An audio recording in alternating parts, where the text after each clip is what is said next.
Dusk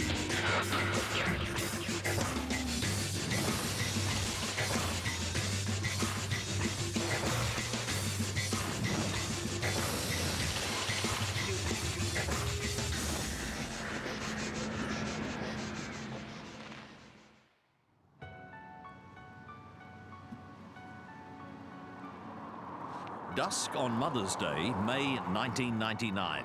A lone car makes its way north from Adelaide through the desolate salt plains, heading for the tiny wheat farming village of Snowtown, 150 kilometres away. 24-year-old David Johnson is accompanying his stepbrother, 19-year-old Jamie Vlasakis. David believes Jamie is taking him to pick up a cheap computer. It's nightfall as they drive into Snowtown, a sleepy village with a population of just a couple of hundred. They pull up in Railway Terrace, outside an old brick building, once used as a bank. Eagerly, David Johnson is about to go with Jamie Vlasakis through a side door, unaware of the horror awaiting him. Where is it? It's there.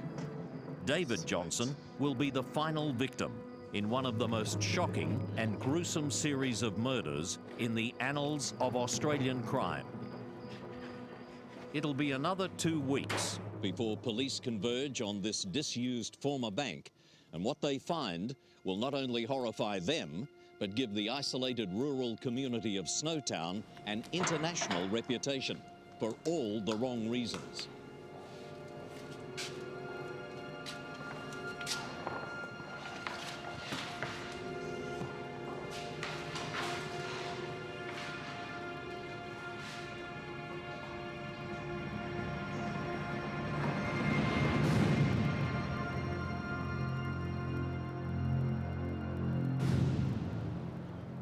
Adelaide, Australia's so-called City of Churches, a town that has been meticulously planned from its inception. But like all Australian urban centres, it's had to succumb to the realities of 20th century life as a suburban sprawl of low-cost government housing begins to spread north of the city. Here, unemployment is high and prospects are bleak in these tracts of look-alike prefabricated houses. They become a breeding ground for disillusionment, despair, and inevitably crime. One of the residents is teenager Clinton Trezise. Clinton's endured a difficult family life, having lived most of his younger years in foster homes. But despite the hardships, he's grown into a carefree, independent, likeable young man with a flamboyant taste in clothes and a happy-go-lucky attitude. As much as he had an independent spirit, he still had a vulnerability about him. I remember when he got the unit on Phillip Highway, he was ecstatic. He was so excited to be living on his own. Among the locals who befriend Clinton Trezise are Barry Lane and Robert Wagner. But he's unaware that they're members of a group of social misfits whose leader is a dangerous psychopath. In August 1992, he's invited to a house in Waterloo Corner Road in the Adelaide suburb of Salisbury North. I'll gas you. Clinton is sitting in the lounge room when he's suddenly attacked from behind.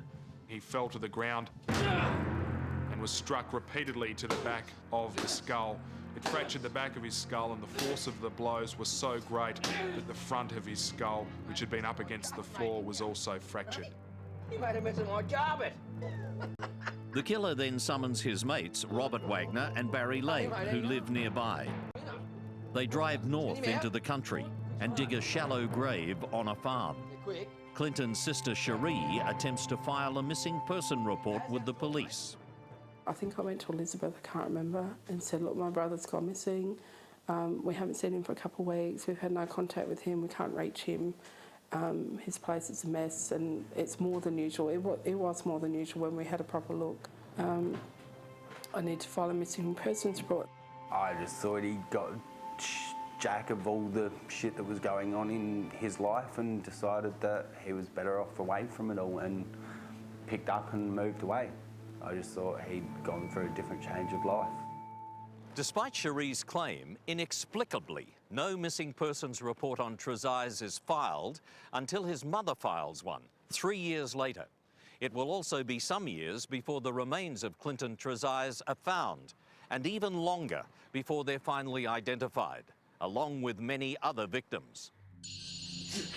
The killer is a psychopath named John Bunting, a stocky man in his mid-20s. He's a cruel and malevolent monster who lives with his illiterate and partially blind wife, Veronica, in the house at Waterloo Corner Road, Salisbury North. One of the things he would do as a youngster is grab all sorts of different chemicals and drop insects into them and watch them die in pain.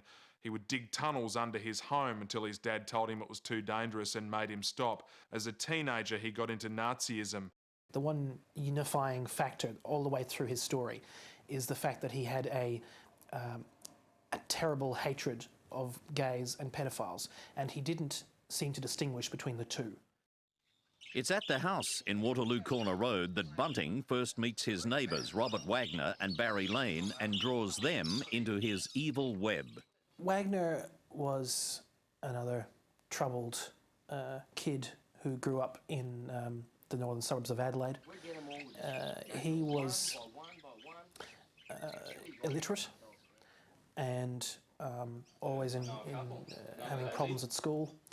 He also had problems on the home front. His stepdad was a very strict disciplinarian, used to beat him. He met up with a character called Barry Lane, who was a gay man and cross-dresser, also like to be known as Vanessa, who hung around in the northern suburbs of Adelaide, and basically Lane began a relationship with Wagner, who was at this stage still almost a preteen. He was 13 or so at the time.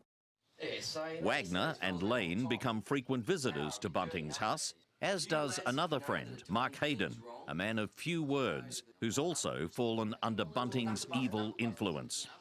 All are fascinated by John Bunting's sick obsession with cruelty and vengeance. 16th of August 1994, and two farmers make a gruesome discovery here at Lower Light, 50 kilometres north of Adelaide. A shattered human skull and other skeletal remains. Police can't identify the body. It's been 2 years since Clinton Trezise's murder, and it'll be another 5 years before he's finally identified.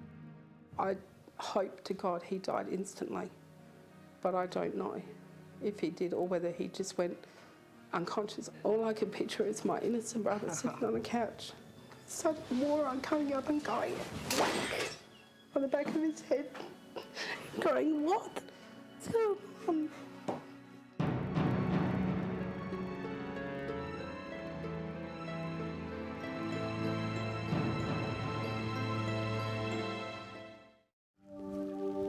By the time that Clinton Trezise's remains are found in 1994, John Bunting has gathered around him a larger group of social outcasts.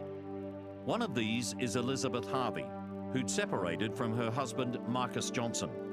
Well, you can call me Uncle John if you want. She's moved in with Bunting at Waterloo Corner Road, bringing with her her two sons from previous marriages, Troy Yude and Jamie Vlasakis. Her son's stepfather, Marcus Johnson, recalls meeting Bunting. He was not interested in sport. He had no hobbies. It just seemed as if the sun rose and the sun set on pedophilias. And that was virtually all he would discuss. Both Jamie and Troy have been sexually abused as children by Jamie's birth father, and Troy, in turn, has sexually abused the younger Jamie. Jamie Vlasakis is soon under the control of Bunting. In a rented caravan not far from the Waterloo Corner Roadhouse lives an intellectually disabled pensioner, 26-year-old Ray Davies. One day in 1995, Davies' landlady, Suzanne Allen, confronts him at the caravan. You come back here, you... She accuses him of molesting a child she knows. You're a child molester, I can't stand people like you. He protests his innocence, but Suzanne Allen goes off to report him to police. She then tells her neighbour, John Bunting. It's all the excuse the murderer needs to justify his urge to torture and kill. I didn't do anything! He was captured, overpowered by Wagner and Bunting. He was bound and thrown into the boot of a car, taken into bushland and beaten before he was taken back to Bunting's house. There he was tortured further before he was strangled to death with some jumper leads that would be used to start a car.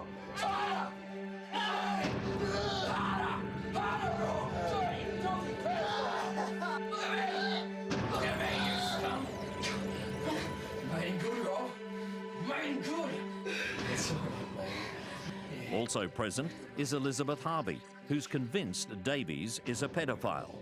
Bunting took advantage of this and goaded her into taking part in the assault. Put this in his leg. She picked up a ceramic tool and stabbed Davies in the leg. He's gone. He's gone. And his body was then dumped in a hole in the backyard of 203. Nobody seems to care how or why Ray Davies has disappeared. He's not reported missing.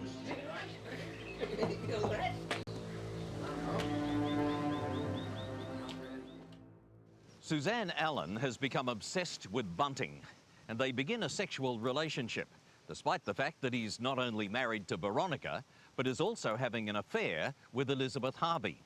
Suzanne Allen's constant sexual advances are annoying Bunting. It's a fatal obsession. In November 1996, Suzanne Allen simply disappears. After her family reports her sudden and mysterious disappearance, police go to Suzanne Allen's home and are disturbed by what they find. Her place, which was normally quite neat and tidy, was pretty much trashed, and more concerning was the fact that her pets were there, and she was a keen animal lover and would never leave her pets alone. But Bunting and Wagner know exactly where she is. Her body was dismembered, parts put in rubbish bags, and eventually she was buried in the backyard of that home in Waterloo Corner Road at Salisbury North, where John Bunting lived. There's no direct evidence of foul play, so Suzanne Allen is simply declared a missing person. Bunting and Wagner will later claim they found Suzanne dead from a heart attack, and that they only dismembered and hid her body so that they could collect her Social Security payments. We'll come back for her, mate. On Suze, eh? The tangled web of relationships around John Bunting is complicated. In 1996, Bunting and Elizabeth Harvey and her two teenage sons, Troy and Jamie, moved to live in a house in the town of Murray Bridge, around 100 kilometres away. But he keeps in contact with Wagner. Bunting and Wagner are now on a roll, driven by greed and an irresistible bloodlust. Bunting constructs a chart that he refers to as the Wall of Spiders. It's a list of potential victims, various acquaintances that in some strange delusion he decides are all child molesters. He often picks out a name at random, then calls and abuses them. You pedophile! I don't care who you call, mate. Call who you want. We'll meet though, won't we? You'll find out real soon. At the centre of the chart is the convicted sex offender Barry Lane, his accomplice in the disposal of Clinton Tresize's body. By the spring of 1997, Bunting decides it's time to kill again. Michael Gardner is a flamboyant and openly gay man. He too has had a troubled life. His stepfather resented him because of his sexual orientation, and after being sexually abused by a family friend when he was 14, he was put in foster care. Now, at age 19, he's coming to terms with life, and he rents a room in a house near Robert Wagner's home in northern Adelaide. Michael's landlady is Nicole Zarita. I mean, I used to colour his fingernails for him, and he used to wear a wig and call him Michelle, and you know, he let him be who he wanted to be and not feel inhibited. Nicole Zarita's cousin, Vicky Mills, lives nearby, and she's having an affair with Robert Wagner. So Michael Gardner soon gets to know them.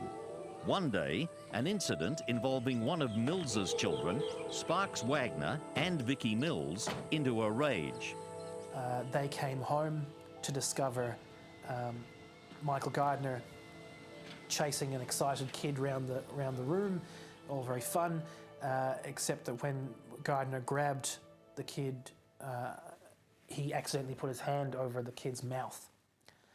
And this was seen as a sinister move by both Mills and Wagner. When Michael's landlady, Nicole Zarita, goes on holidays soon afterwards, Wagner links up with Bunting and they attack. You're a dirty pofter! Michael is abducted and taken to a shed at the back of Bunting's house in Murray Bridge. He's tied up, tortured, Hold him up, Rob! Hold him up! and strangled. Hold him up! Hold him up! Dirty son of a bitch! You're a homosexual, aren't you, mate? You dirty little mongrel! As he's falling to his knees, Bunting demands that he stands up. Go, Rob, go! Hold him up! The knot is getting tighter. No, mate, easy. Easy, Tiger. Michael Gardner struggles ineffectually in his final moments. Bitch! You feel the pain? You feel the pain? Look in my eyes! His attackers will later hack off his limbs and throw his body parts into an acid-filled barrel in the shed. Mate, that was intense, wasn't it? Come on, quick, we'll find his bloody wallet. Bunting and Wagner ransack Zarita's house, searching unsuccessfully for Michael's wallet in the hope of obtaining his bank and ID details to access his benefits. They take all his belongings and steal some of hers to make it look as if he'd robbed her and run away. Nicole Zarita later finds Michael's wallet in the room under his bed. Then I started to get phone calls at my house from somebody saying he was Michael's friend, and Michael needed his ID because Michael's wallet was under the bed in the room that he stayed in. I just want Michael to come and give me my And stuff. Jamie had known that I had that because Jamie had been around, and I told him I've got his wallet, so he hasn't got his social security card or anything. And they wanted that. And I said to this friend, I said, yeah, and I want my stuff, so Michael better come and see me. And then I got another phone call saying, he really needs his ID. Can you meet me in the park and give it to me? And I'm like, I don't think so. More No, when I threatening get calls my stuff, follow, then I'll give you including one from someone claiming to be Michael.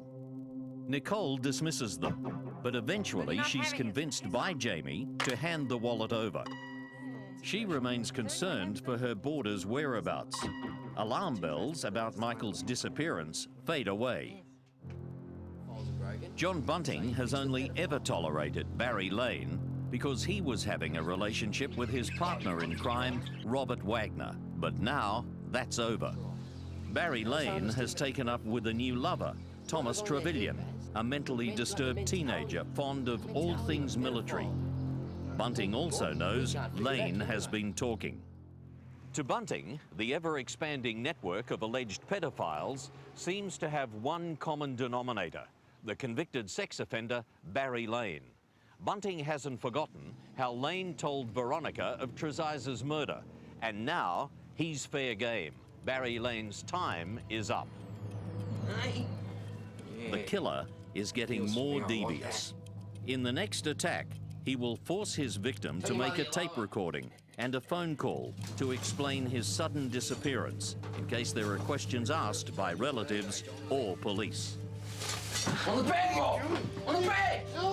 Shut up! Shut up! Bunting, Wagner and Thomas Trevelyan went to Lane's house. They burst in on him and subdued him and tortured him and forced him to make a phone call to his mother in Adelaide Hi, Mum. But she's so lovely, your mum, isn't she? All right? to basically ring up and abuse her and put her off the set. I'm moving to Queensland. After this call was finished, Bunting, Wagner and Trevelyan then renewed the assault on Lane. Alright, we can make nursery on time. They used pliers to crush his toes and toenails in some sort of warped experiment to see which was more painful. They beat him up, and they finally, after gaining his financial details, they then strangled him. Hey, Rob, finish that prick. Finish him! I'll confess, I'll call him. I'll confess to the child molester. You like that, Rob? I made that up myself, mate. I'm smart. I'm smart. I'll confess that. Hey! Hey! His body was wrapped in a carpet and left in the house for a number of days before being removed and taken away and dismembered and put in a barrel. 10 days after his disappearance, a female friend of Lane's reports him missing. She tells police that Lane has spoken to her about Clinton Treziz's death. She's sceptical, but she passes the story on to police. But because of the bogus tape recording, police believe Lane has moved to Queensland. Meanwhile, 19 years old Thomas Trevelyan has every reason to be terrified.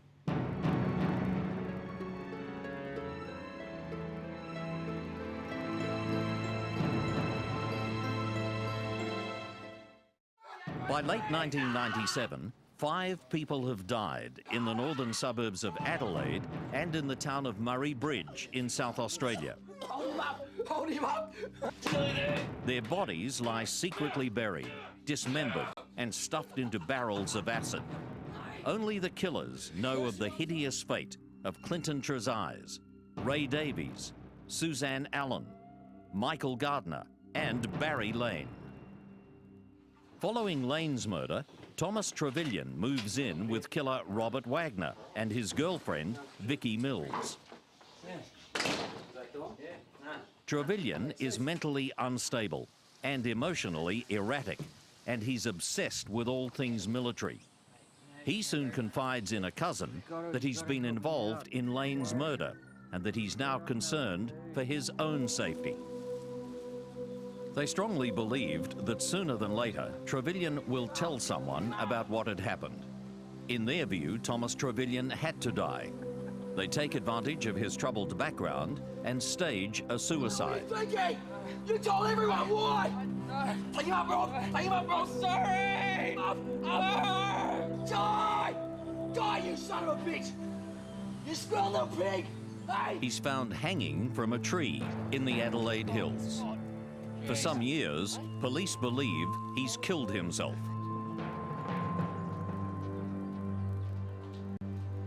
By early 1998, Jamie Vlasakis is still living in John Bunting's house, along with his mother, Elizabeth Harvey.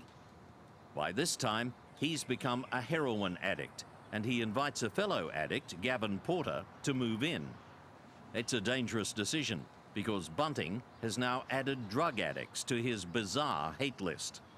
While he excuses his protege Jamie's heroin use, he despises Gavin Porter for being a junkie. Gavin is a schizophrenic on a pension, and Bunting soon gets his bank details and PIN number.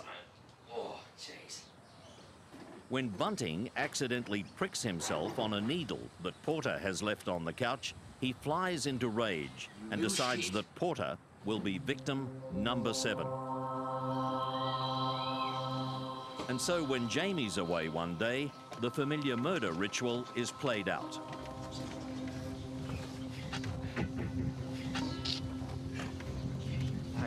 Oh, Jesus Christ, the bastard's waking up! Hey, easy, tiger! It's understood that while Porter is sleeping in the back of a car, Wagner and Bunting strike. Die, mongrel! After being beaten, tortured and finally murdered, Porter's body is put in a barrel and stored in the garage at the back of the house in Murray Bridge. When Jamie Vlasakis returns to the house, Bunting takes him to the shed. There, to his horror, he sees the murdered body of his mate Gavin. His shock is doubled minutes later when Bunting points to a barrel, lifts the lid, showing him the remains of Barry Lane and Michael Gardner, Old Bazzer and Michael Gardner, isn't it? Hello? Oh, you screwed up, John. Jamie is repulsed and violently ill, but he's so frightened he agrees to go along with Bunting's plans, including accessing Gavin Porter's social security payments. I'm just ridding the world of a few bad seeds, mate. That's about it. By August of 1998, Bunting decides that it's time for the impressionable Jamie to have his first taste of murder. He convinces the young man that his older half-brother, Troy, deserves to be punished for having sexually abused him. Armed with makeshift clubs and jack handles, they enter Troy's bedroom. He's like Jamie! I didn't want you to die! Jamie, I didn't! Piece of shit!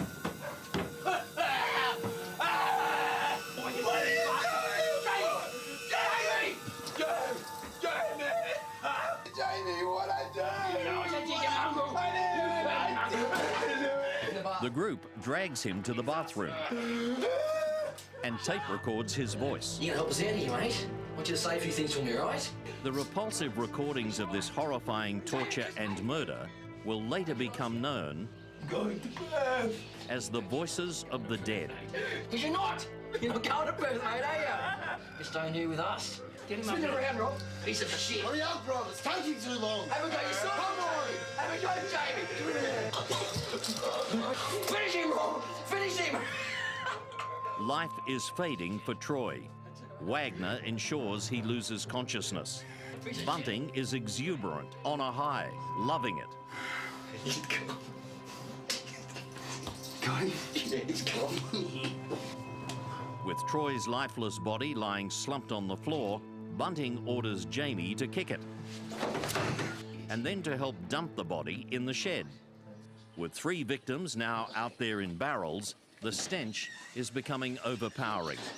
Jamie is sick and terrified, but has no qualms about accessing his dead brother's social security benefits to buy drugs.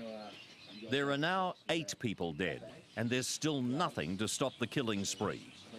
Apart from the unsolved murder of the still unidentified Clinton Trezise, all police have are a couple of missing persons reports, and they're investigating a number of suspect social security frauds. Like sharks in a frenzy, this is a gang that's out of control and will readily feed on its own, as Mark Hayden is about to find out. Hayden is married to Elizabeth Sinclair, and Bunting takes a real dislike to her for the flimsiest of reasons. He decides he'll deal with her later. But in the meantime, Bunting targets Elizabeth Sinclair's 18-year-old nephew, Fred Brooks. The teenager must die, simply because he's an easy target. The manipulative Bunting is determined that young Jamie will continue to play a part in this terrible nightmare. It's September 1998, only a month after Troy's murder. The attack on Fred Brooks lasted a number of hours and was severe, if not shocking, in its brutality. He was stripped and beaten. He had lit cigarettes placed in his nose and ear.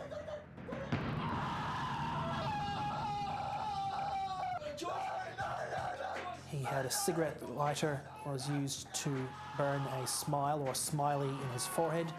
The cigarette lighter was then used to burn his nipple. Bunting at one point brought out a machine called a Variac machine, which was used for lead or nickel plating, I believe.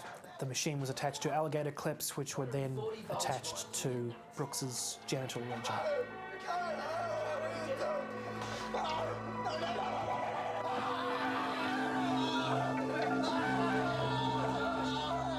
And at a later point, after that had finished, Bunting produced some sparklers. Brooks was still restrained at this point.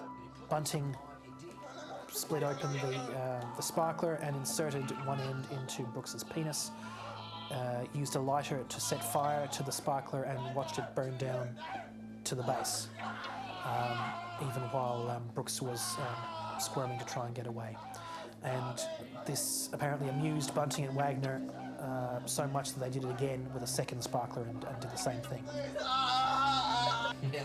One of the final things that was done was that Bunting and Wagner used syringes to inject water into Brooks's testicles, and at a later point, sometime after that, Brooks mercifully passed away. Brooks's body was later taken to Mark Hayden's house at Smithfield Plains, that's in the northern suburbs of Adelaide, whereby now the other barrels had been taken for storage. And subsequent to this time, Brooks's Centrelink benefits were then accessed by the murder gang. Dirty rotten scoundrel! Now the madness grows, the torture more extreme, the selection of victims becoming more random. Just a few weeks later, in October 1998, Bunting and Jamie Vlasakis are sitting in a car in Murray Bridge when they spot 29-year-old Gary O'Dwyer hobbling across the road. O'Dwyer was the victim of a shocking car accident, leaving him to survive on a disability pension. He's easy prey, and Bunting contrives to get them invited to O'Dwyer's house. They were all sitting around the lounge room having drinks when suddenly Bunting stood up, and it was almost like a signal, and Wagner grabbed O'Dwyer from behind and began to choke him. Stop, mate, you're killing him. You're gonna kill him. Bunting at the time said, "Stop, you're killing him," without a trace of irony. They proceeded to beat O'Dwyer up, to use various tortures that had also been used previously, including the Variac machine that had been used on Fred Brooks. They elicited O'Dwyer's financial details from him so they could access his accounts, and recorded his voice in the same way that they had recorded Fred Brooks and Troy Ude, making statements to try and put off their families. Kill him, Rob. Kill him. And finally, O'Dwyer was strangled at his house on Francis Street. Death number 10, and another dismembered body ends up in a barrel. Now that O'Dwyer's out of the way, somewhere in the dark recesses of his warped mind, Bunting decides it's time for his accomplice's wife, Elizabeth Hayden, to die. But it's her callous murder that will give police a key lead and fuel their fears that this is a case of serial killings.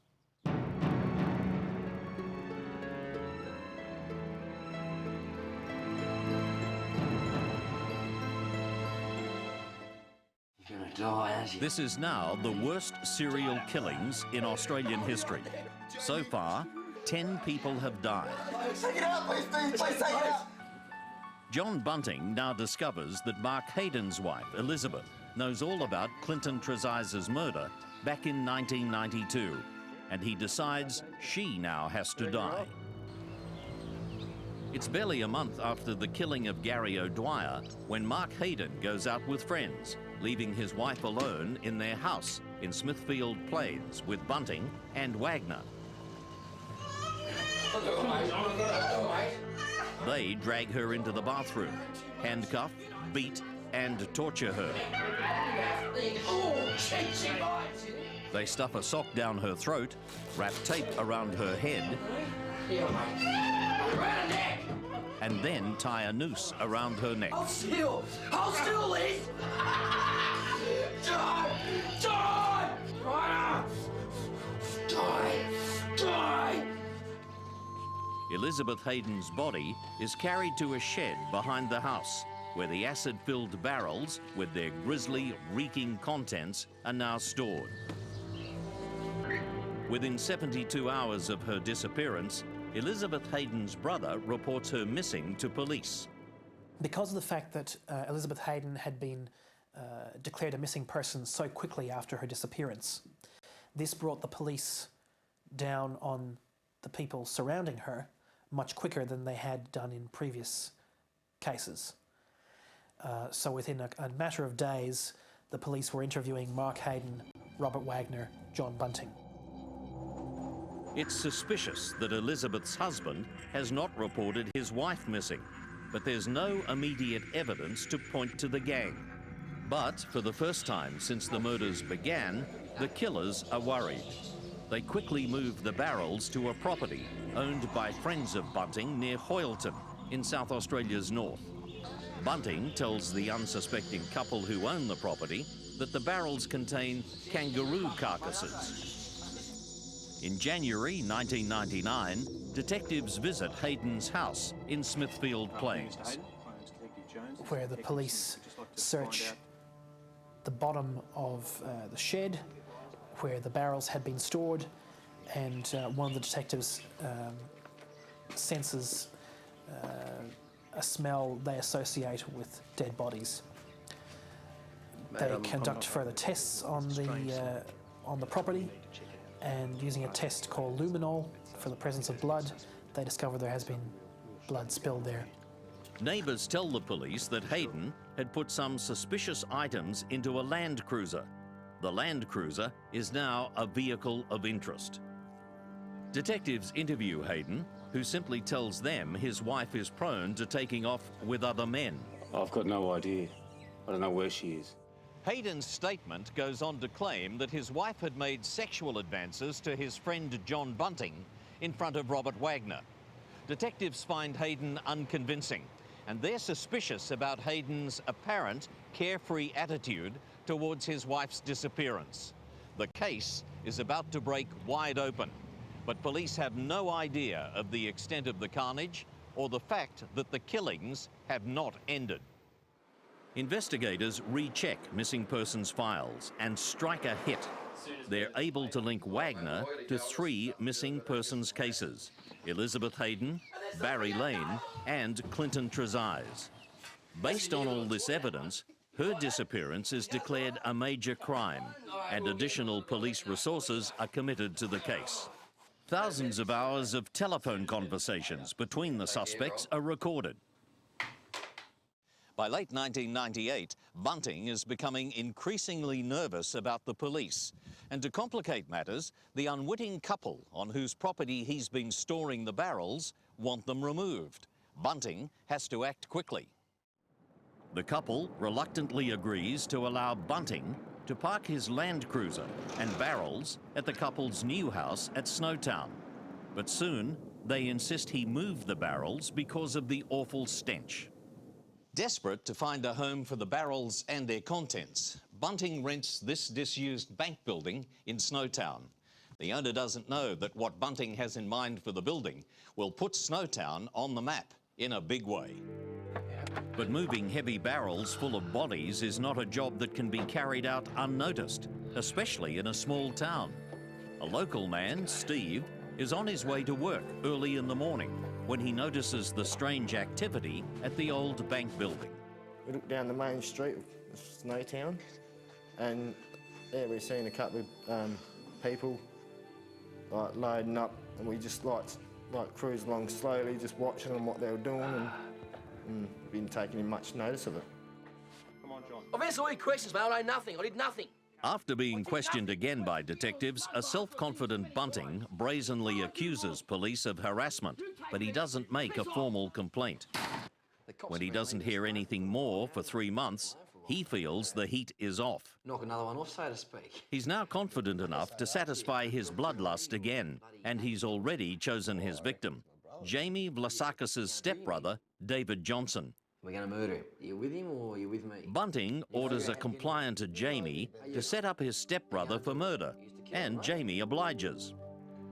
Jamie tells David he knows of a cheap computer for sale at Snowtown, 150 kilometres away, and suggests they drive there together to pick it up.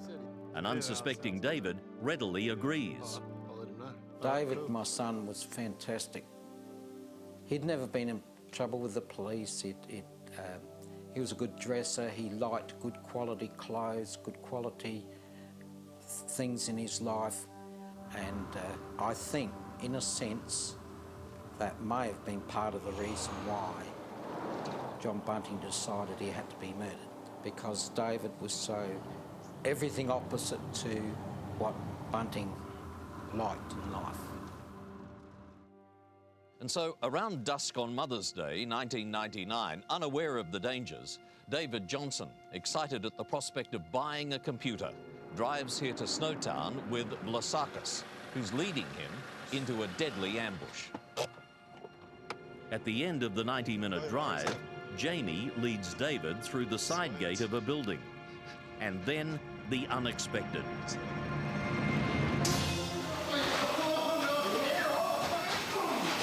Once inside the bank, Johnson is suddenly overpowered by Wagner and Bunting. Shut up! Give me your arms, shut up!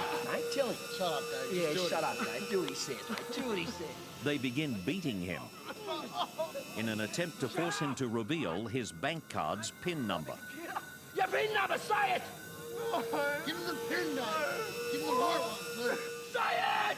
9842! You like this computer? $200 to you, mate. $200. They use a computer to record prepared sentences for Johnson to recite for later use on telephone answering machines. Hey, Dave! Say it!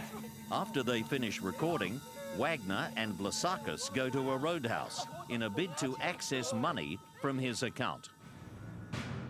Now, alone with Bunting, Johnson senses he's about to die. He charges at Bunting in a last-ditch effort to escape.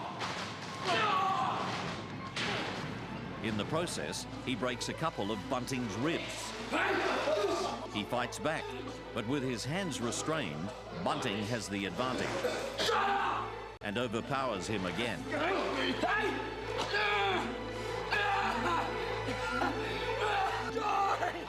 Die! Die, you dirty prick! You son of a bitch! You hurt me?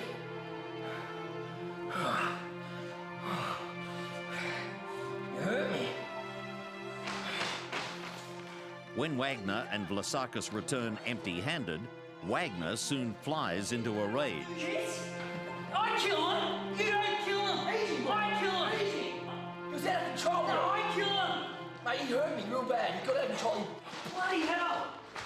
When Vlasakis returned from his shower, he went into the kitchen where he saw Robert Wagner cooking something on the stove. He recognised this as the piece of flesh that Wagner had cut from David Johnson's body earlier in the night.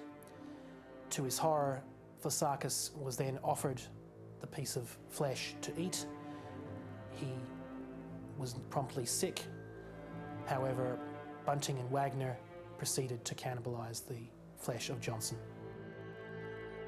By the time David Johnson is killed in May 1999, a major criminal investigation is well underway. What they eventually uncover is beyond anyone's comprehension. It will stun the nation and make international headlines. For the killers, justice is about to catch up as one of them turns on his own.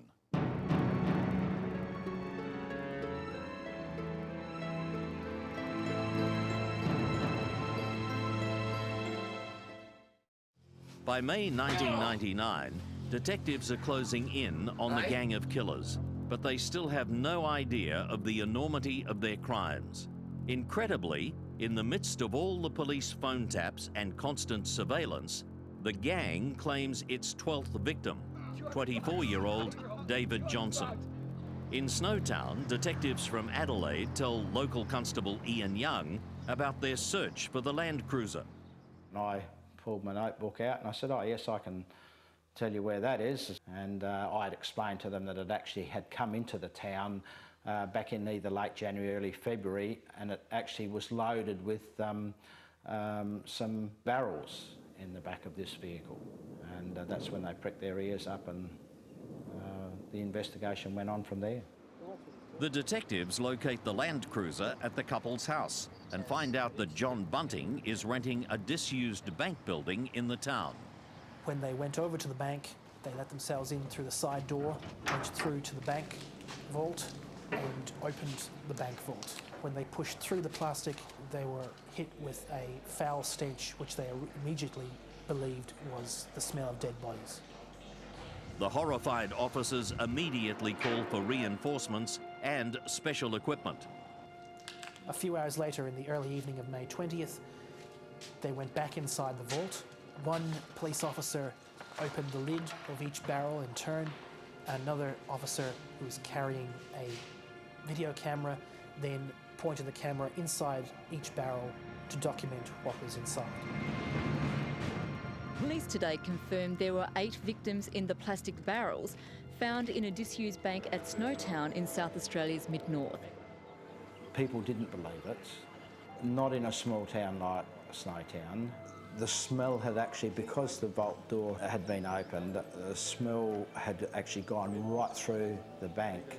It was days later that I can actually recall driving down the main street and seeing people coming into the town, even media people, down on their hands and knees trying to smell underneath the door, and also the chute at the side of the bank where or put mail into the bank. They were actually putting their nose in there to see whether they could smell anything. The barrels are then taken to Adelaide, where Professor of Anatomy at the University of Adelaide, Marci Hennenberg, is called in to assist in the identification. I was shocked by the cruelty with which those crimes were perpetrated, because it takes an enormously callous human being to be able to dismember a body of another human being as if it was an object. Ugly as the discovery was, the dismembering and storage of the bodies is part of a behaviour pattern in serial killers when murder alone can't gratify their sick urges. Criminologist Alan Perry has studied this. Now, that no longer satisfies them, so they have to take it steps further. Those steps frequently involve sort of torturing the victims, dismembering the victims, and in some cases cannibalizing them. But it's usually a progressive sort of development from straightforward killing at the beginning to far more bizarre and ritualistic killing near the end. It's also possible the killers were trying to destroy evidence of their crimes and were too stupid to realise they were actually preserving them. These bodies looked sort of like mummified. As far as I can tell, the wrong acid was used, because the bodies were put into barrels of hydrochloric acid, which does not so easily dissolve human tissues. Had they been put into sulfuric acid, there would be much more damage. The gruesome discovery is the moment of truth. It's time for police to move in. Their plan of attack for the day, which included the arrest of John Bunting, Robert Wagner and Mark Hayden. 3 separate squads were sent out with 2 groups each, a search group and an arrest group. The first house that was visited was John Bunting's house. He was arrested along briefly with Elizabeth Harvey. They were taken to the police station. Bunting was later charged with 1 count of murder. Around the same time, Robert Wagner was arrested, and he was taken to the police station and later charged with 1 count of murder, as was Mark Hayden. That afternoon, the 3 men are charged with the murder of a person unknown. Jamie Vlasakis is questioned a few days later. Vlasakis is interviewed by police, and he rolls over. Over 6 days, he tells them all he knows, hoping to get immunity for his crimes. Jamie leads police to where the bodies of Ray Davies and Suzanne Allen are buried, at Waterloo Corner Road. As news breaks of the grisly discoveries, detectives struggle to explain to the world's media the daunting task they're now facing. The difficulty we have is that we haven't really identified the victims, and so we can't say for any certainty when they were last seen and when in fact they may have died. We have located several quite large plastic bags. Now, it's much too early to confirm as to how many bodies that might be there. Never before in the history of South Australia has the challenge been so great to investigate a series of crimes as a single event. It is becoming fairly evident that we will now have to resort to DNA profiling to identify the rest of the people. Police identify 10 bodies, but they're yet to discover Clinton Trezise and Thomas Trevelyan are also victims. Eventually, Bunting, Wagner and Hayden were charged with 10 counts of murder, and Vlassakis was charged with 5 counts of murder. When the 4 men appear before a magistrate, it's obvious that there's tension between them. Vlassakis is becoming quite distressed as the other 3 taunt him during witness evidence. Court officials are forced to intervene, and from now on, Vlassakis will remain under guard and separated from his tormentors for the duration of the lengthy committal hearing. Jamie's mother, Elizabeth Hayden, dies of cancer before she can take part in any of the proceedings. Jamie decides he can now tell the whole truth. Towards the end of that committal hearing, after the death of Jamie Vlassakis' mother, Vlassakis no longer had a reason to protect his mother and felt able to plead guilty to the murders and turn evidence. This he did, and he was subsequently sentenced to life imprisonment with 26 years non-parole. He then became the Crown's star witness at the trials of John Bunting, Robert Wagner and Mark Hayden. Bunting, Wagner and Hayden are tried in the South Australian Supreme Court on 12 counts of murder. All 3 at first denied the charges, but eventually Robert Wagner, in the face of overwhelming evidence, pleads guilty to 3 murders. John Bunting and Mark Hayden maintain their innocence. Wagner's Supreme Court trial is interrupted when 3 jurors refuse to continue and withdraw because of the horror of the evidence. Of the 12 counts, they convicted John Bunting of 11 counts and Wagner of 7 to add to the 3 he had already pled guilty to before the trial. So, almost 11 months after it begins, the longest criminal trial in South Australia's history comes to an end. But Justice Martin has one last task. That comes 6 weeks later, when Bunting and Wagner appear before him for sentencing. After accusing them of being cowards, having killed for pleasure, and noting that they'd shown no remorse at all, Justice Martin glares at them in the dock and sentences them to life. The Supreme Court dismissed a final appeal by Bunting and Wagner in May 2005. The murder charges against Hayden were dropped when he finally pleaded guilty to assisting in the killings of his wife Elizabeth Hayden and Troy Yude.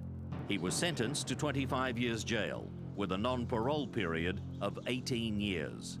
Well done, John, you've done it again, mate. John Justin Bunting, life with no parole date set.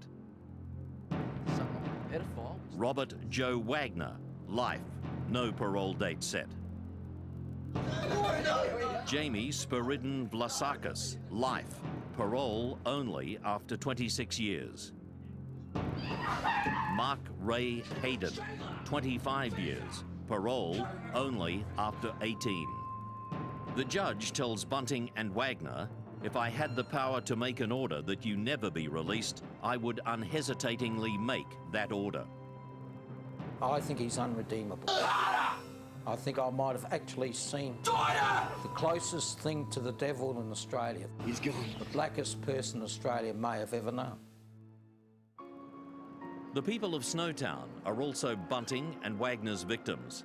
The name of their small rural community will forever be synonymous with Australia's worst serial killings, even though it was only the brief final setting in the terrible saga.